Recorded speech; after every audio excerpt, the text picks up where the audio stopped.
Welcome. Thank you for joining me in my presentation, Sawbonna, Victim-Led Restorative Justice. Victim is Policy Maker. My name is Margot Van Slyteman. Last December, I was offered a commission from the Federal Ombudsman for Victims of Crime to answer a specific question.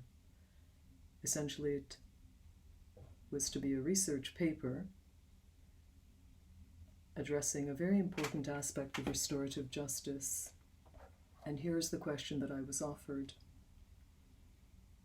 Why is it that even as restorative justice and restorative justice processes are offered to victims as a whole, it is rejected? Why is it also rejected by society? In order to answer this question, I framed my research paper under several headings. Because this is a brief podcast, I will address two of the headings with you today.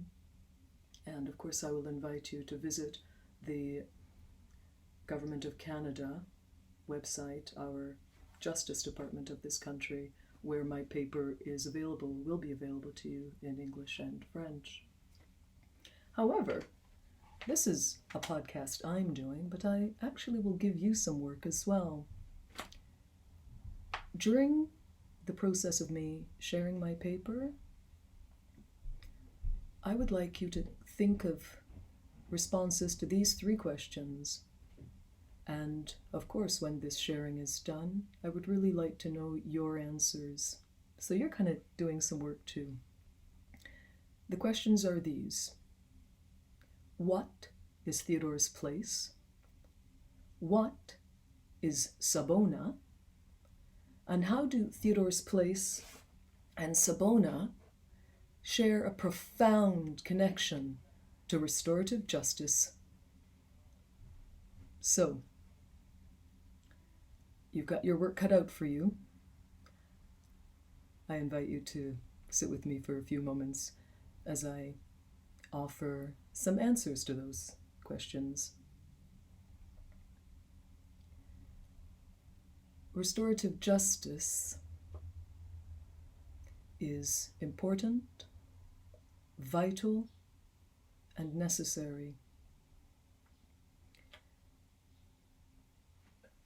In this paper, I discuss the fact that, according to Howard Zier and several other prominent pioneering researchers, it still grows out of an offender focus. My award-winning model of restorative justice, Sawbonna, addresses the fact that restorative justice is understood to be something very formal. It is understood as filling out forms. It's understood as something that's wonderful and that makes you feel joyous when you're done. It's addressed far too frequently about meaning forgiveness. One of the headings that I will discuss that's incredibly poignant is that Sawbonna offers a way to use our languaging around justice from the lens of shared humanity. So,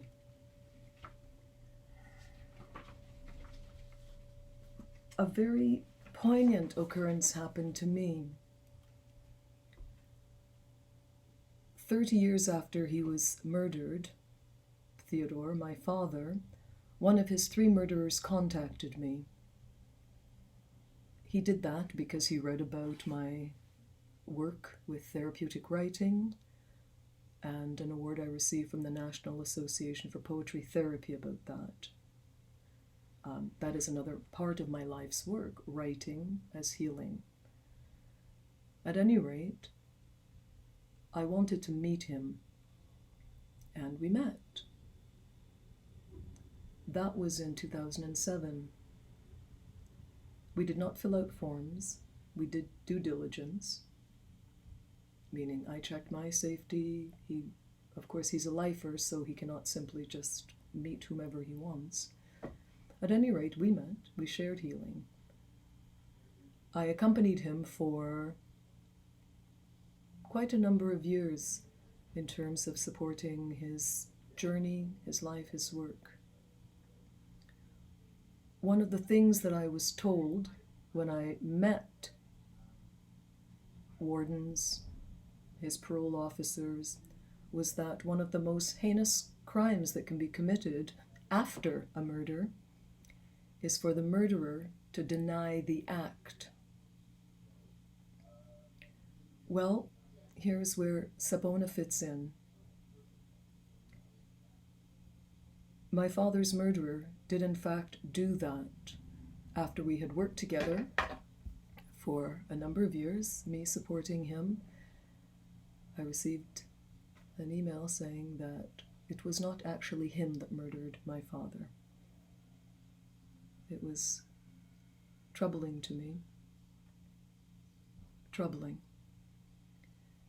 I put it aside, and a short while after, we were to give a talk together in support of Sawbonna, no us versus them. Sawbonna, a shared humanity. When we arrived where we were supposed to speak, he pretended he did not know me. He got up on stage. He spoke about what he was doing, did not address Theodore Van Slytman, did not address me being in the audience to support him. When that happened, it was a poignant, life-changing occurrence for me. When it happened, I was supposed to give a talk, two keynotes actually, in Ontario, for one at a women's prison and one at an organization that works with offenders coming back into community. So what is key, what I address in this paper, in one of the sections, is this. A reporter recently asked me if I would do an interview about restorative justice and meeting one of my father's 3 murderers. And this is a well-known reporter, highly respected. And I decided I would meet with him. And we had a rich conversation, and I told him what happened. And one of the headings of my paper is, "And you still believe in restorative justice?" And what I said to him is what I will say of Sawbonna now to you. I said, I believe in restorative justice. However, I believe in victim-led restorative justice, which is my forthcoming paper, which the Justice Department of Canada has invited me to write, and I will speak on. And I believe in victim-led restorative justice. And the reason I use this languaging is because Sawbonna enabled me and can enable us as researchers, academics, practitioners, facilitators, counselors, psychologists. Sawbonna can enable us to understand that filling out a form, doing mediation, having conferencing, these are good things. Of course they're good things. However, life continues, and we are always in shared humanity. And the fact of not holding on to restorative justice is, that's the way to do it. No, no. Sawbonna, victim-led restorative justice, says we don't have to fill out forms. Me, a victim of crime, also an academic and a researcher, can still go and give a talk to people in jails, can sit and accompany people who have been harmed. That is Sawbonna. That's number one. The second piece is Theodore's place.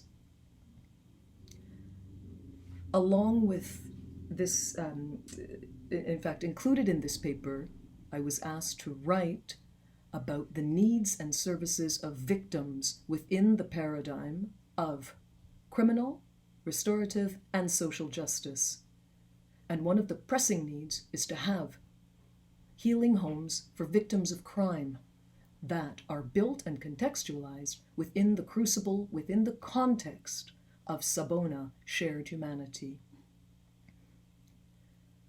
I have just completed another paper. This is for the Canadian Criminal Justice Association. It is for the Justice Report. And I address a very important linked concept with Sawbonna, victim-led restorative justice, victim is policymaker. I address the fact that too often there is a binary understanding of what restorative justice speaks to. As I said, forgive and you are practicing restorative justice. Of course, many practitioners do not feel that. Many do. Much of the public feels that. Why do they not buy into it? Why do these processes not touch people? Because as yet there is no place where victims can go and be supported in their journey of anger, anguish, pain, the fact of being silenced.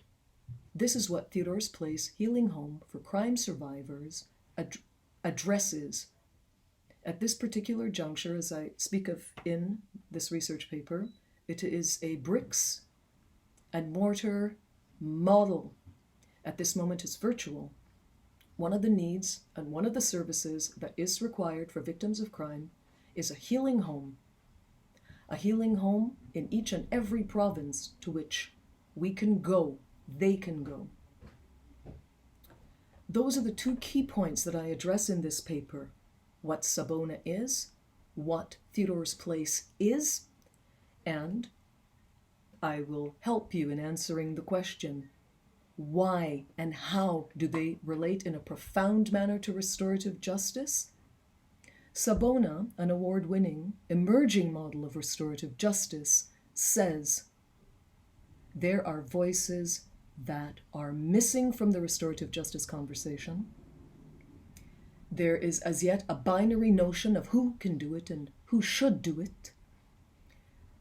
Sawbonna transcends, opens up, and explodes that conversation. So I leave you now with those three questions, and I invite you to think about them, about Sawbonna, an emerging model of restorative justice. In a nutshell, it means shared humanity, non-binary notions, not forgiveness and not filling out forms. Theodore's Place is a need and a service, at least one, for victims of crime. And it is not a binary notion of we do this so we take away services from those who have caused the harm. Absolutely not. The profound relationship to restorative justice, I invite you to sit with that and to think about that. And as I said, my paper is available for you. And I would like to end this sharing with you with the poem, because yes, I'm a researcher, I'm a mother and a grandmother, and I'm a poet. Both my master's thesis and this research paper end with poetry, and I will read it to you. And I thank you for your time and for you thinking about Sawbonna, victim is policymaker, Sawbonna, victim-led restorative justice. This poem is called Resilience Will Not Sleep. In my heavy, heaving armor, victim of your untimely spilled blood, Renewal whispers. Too many years injustice held me prisoner. Now another call comes. No longer accepting silences. Thank you for your time, and thank you for the work that you do. Let's continue to open up this conversation and bring in many more voices. Sawbonna, with gratitude.